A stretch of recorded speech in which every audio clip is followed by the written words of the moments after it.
¿Cuándo, dónde, cómo conociste a Alfonsín? Que estuvo sentado en ese sillón, así que tenés que estar así como emocionado. Lo conocí de muy pibe, tuve trato con él y vínculo personal después del accidente que tuvo el ingeniero Jacobacci. Nosotros nos quedamos a dormir en la puerta del hospital italiano, las 40 días y las 40 noches que estuvo ahí, y habíamos colgado una bandera que decía: Raúl, de acá no nos vamos hasta que nos dé la mano. Así que nos quedamos ahí. El día que se fue del hospital italiano nos llamó a un grupo de chicas y de chicos que militamos en la Juventud Radical en ese momento, nos dio la mano a cada uno y se selló una amistad que duró hasta el último día. A partir de ese momento lo seguiste viendo. Sí, claro. Después con ¿Pero el cuántos años tiempo... tenías? ¿Y cuándo fue? No me acuerdo. 20 y pico, 30, sí. 20 y pico, porque después fui presidente de la Juventud Radical y después tuve la suerte además de construir un vínculo personal con él, porque él nos atendía periódicamente, cada 15 días, y ya al final de su vida, una vez por semana, íbamos a morfar al Club del Progreso. Nos invitaba a comer, ¿no? Una relación de ir al cumpleaños. Yo fui a su último cumpleaños, él vino a los últimos 3 cumpleaños míos, todos pibes jóvenes, pelo largo, y Raúl ahí sentado, ¿no? Divino. Era un Alfonsín, digamos, que pensaría hoy ¿qué? No, Alfonsín estaría muy preocupado por la pérdida de legitimidad de la democracia, por la antipolítica, por el surgimiento de la antipolítica, por el giro hacia la ultraderecha, por el peligro de Bolsonaro, por el peligro de la aparición de algunos fenómenos extrapolíticos como son las iglesias evangélicas inmiscuiéndose en un espacio que no es el propio. Me asusté porque vos dijiste por la desaparición de la democracia y yo dije... No, de la legitimidad. De la legitimidad. Sí. Pero para. Estamos en Argentina, hay un gobierno legítimo. Sí. Perfecto. Pero la democracia, lo que pasa es que, claro, bueno, por ahí hacemos bien en aclararlo. Para Alfonsín... Sí, porque, a ver, yo me asusto rápido. No. En época electoral, en donde todos están tirando con misiles, trato de que seamos lo más sensatos posible, por lo menos acá. Claro, yo por ahí fui bien específico en el concepto democracia. Para Alfonsín, la democracia en la Argentina era un proceso en construcción. Él decía que se había construido una suerte de poliarquía, de democracia política, pero que la democracia era un concepto integral que implicaba la idea de igualdad social y de justicia social.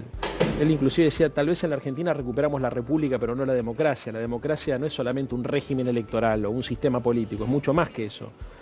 Para que haya una democracia genuina en la Argentina tiene que haber una cultura democrática, tiene que haber un sistema de partidos, pero también tiene que haber vínculos humanos que partan de la premisa de que las personas valemos todo lo mismo y un ser humano no vale más porque tiene más o menos dinero.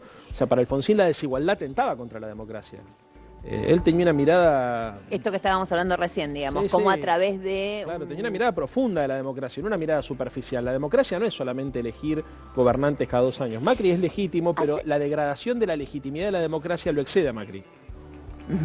Hace unos días, y por la muerte justamente de Fernando de la Rúa, se discutió bastante sobre este último periodo democrático. Sí. Y es más, se empezó a comentar, hay un grupo de radicales, que me gustaría preguntarte a vos, como exégeta clase de Alfonsín, si él pensaría lo mismo o no respecto a si fue un golpe de Estado o no, un golpe, digamos, institucional o no lo que sufrió de la Rúa. Eso te lo puedo decir. Algunas cosas, muchas veces me preguntan qué pensaría Alfonsín de tal cosa y siempre digo lo mismo, ¿no? Que yo soy alfonsinista, no soy Alfonsín. Pero esto en particular lo pude charlar con él, porque de la Rúa, antes de morirse, y antes de morirse Raúl, había salido a denunciar un pacto entre el peronismo y el radicalismo de la provincia de Buenos Aires. Claro, o sea, él era muy... ¿Y él qué dijo de esto? No, estaba muy enojado, muy enojado. Porque en realidad... Y más que enojado, dolido. Alfonsín era un hombre que no tenía maldad, pero estaba muy lastimado en su honor, ¿no? Y le parecía muy injusto que un radical lo acusara de semejante barbaridad, más a él. Ahora nos olvidamos... Hay que entender, sobre todo para los más jóvenes que nos están viendo, que básicamente el gobierno de Duhalde, que emerge después de toda esa crisis, es una especie de cogobierno con Alfonsín. Sí, claro. Alfonsín estaba pone muy... 2 ministros. No solo pone ministros, o sea, hablaba constantemente. Sí. Bueno, pero te quiere decir, Duhalde poner lo ministro dice, significa... convalidar. Claro, obviamente, rubricar, acompañar, sí, por supuesto.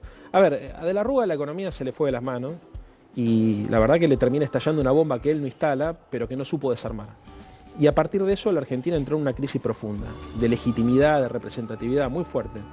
Y Alfonsín lo que hizo fue colaboró con un buen presidente como fue Eduardo Duhalde, para tratar de sacar el país adelante, y yo creo que lo consiguieron.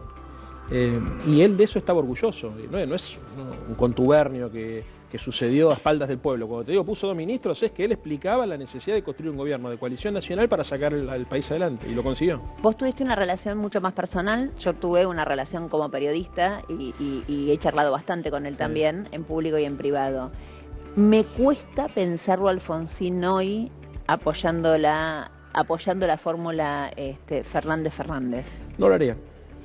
No lo haría. Alfonsín yo creo que hoy se hubiese retirado de la política. De hecho, alguna vez lo hablé con él también. Cuando él vio el giro hacia la derecha del radicalismo, él planteó que por ahí era momento de llamarse a cuarteles de invierno. Me lo llegó a decir a mí en lo personal. Me acuerdo que me dijo, tal vez si esto sigue así yo me tenga que dedicar a otra cosa o más. Y yo, sorprendido, porque que Alfonsín deje de militar para nosotros era... Yo creo que hacía referencia a él en esa charla que tuvimos a la posibilidad de dejar de opinar públicamente. Lo que pasa es que la diferencia entre los que somos alfonsinistas y Alfonsín, o por lo menos nosotros como alfonsinistas, es que yo tengo una valoración distinta del sistema de partidos de la que él tenía en su momento. Para él el radicalismo era como su familia, para mí ya no. Yo soy parte de una cultura política, me crié en un comité radical, entiendo cómo se maneja el partido, pero no me siento parte de esa cultura política ya, o de esa tradición política. ¿Y por qué elegís a Cristina? Porque el compromiso ideológico que nosotros tenemos con la Argentina tiene mucho más que ver con el modelo de país que ella representa. ¿Y qué la democracia social como concepto, el sentido más amplio, no en el sentido europeo, ¿no?, de la socialdemocracia, sino la idea de una democracia con justicia social, en el sentido que charlábamos recién, está mucho más asociada a la idea de un partido policlasista, con anclaje en los sectores populares, con representación sindical, que busca la distribución del ingreso, que entiende que el Estado tiene que tener autonomía frente a los poderes corporativos, que tiene una posición incluso frente a los temas regionales muy parecida a la que tuvo el gobierno de Alfonsín, ¿no?, en la necesidad de integrar a la patria grande en el marco de un mismo espacio, de autonomía frente a los poderes de las potencias extranjeras. Hay una sinfín, digamos, de puntos de contacto entre las visiones políticas de uno y otro. Leandro, vos das clases en la UBA y me imagino, digamos, que hoy por hoy estás buscando votos. ¿Hay voto vergonzante a los Fernández? A los Fernández no, creo que puede haber voto vergonzante a Macri. De hecho, creo que todos los radicales que están trabajando para Macri sienten vergüenza de eso. ¿Y no hay voto vergonzante por todas las causas de corrupción, por todo lo que sucedió? Nada. La gente nuestra sabe perfectamente en el contexto. ¿Qué sabe? Bueno, entiende perfectamente que la guerra con Clarín, digamos, eso costó mucho. Leandro, para ver.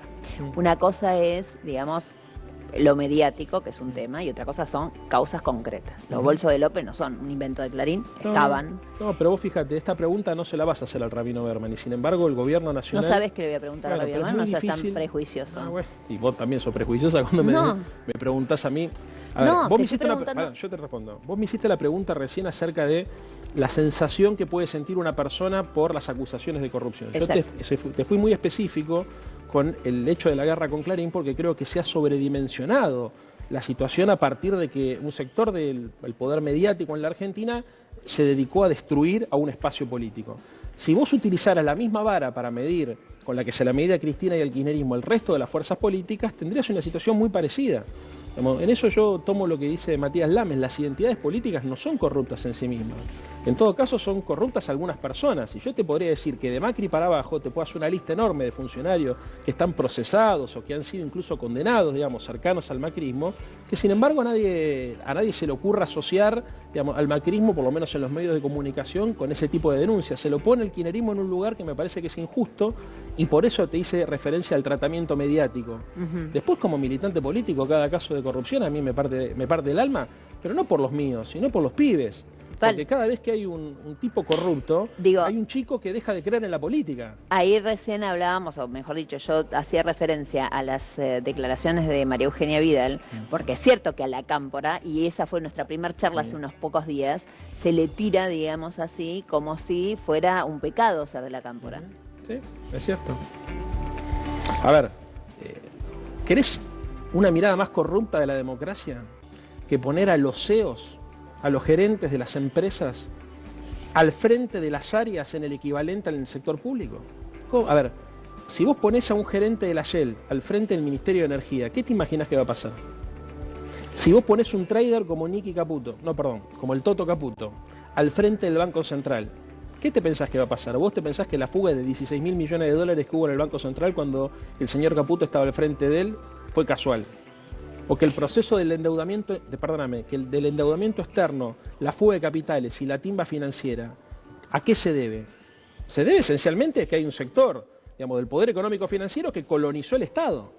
Y eso después lo vamos a tener que pagar todos los argentinos. Pero sin embargo eso para los grandes medios de comunicación no es corrupción. Eso en todo caso es conflicto de intereses. Estás en Crónica, así que no te preocupes, los grandes medios que queden en otro lado somos no, bastante no te contesto ecuánimos. a vos, si sos una fenómena, o sea... Gracias, me dijo fenómena, me alegro.